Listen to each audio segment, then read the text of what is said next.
امام محمد باقر علیہ السلام نے فرمایا، جب تم سیب کھانا چاہو تو پہلے اس کو سونگھ لو پھر کھاؤ۔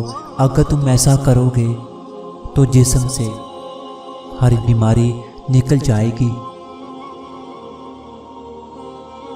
جھوٹ بول کر جیتنے سے اچھا ہے تم سچ بول کر ہار جاؤ۔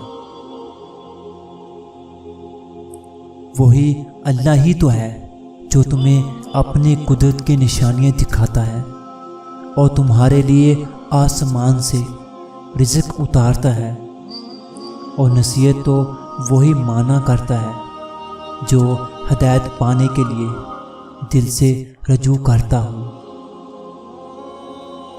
لہٰذا اے لوگو، اللہ کو اس طرح پکارو کہ تمہاری تابعداری فرماداری خالص اللہ کے لیے ہو، چاہے کافروں کو کتنا ہی برا لگے۔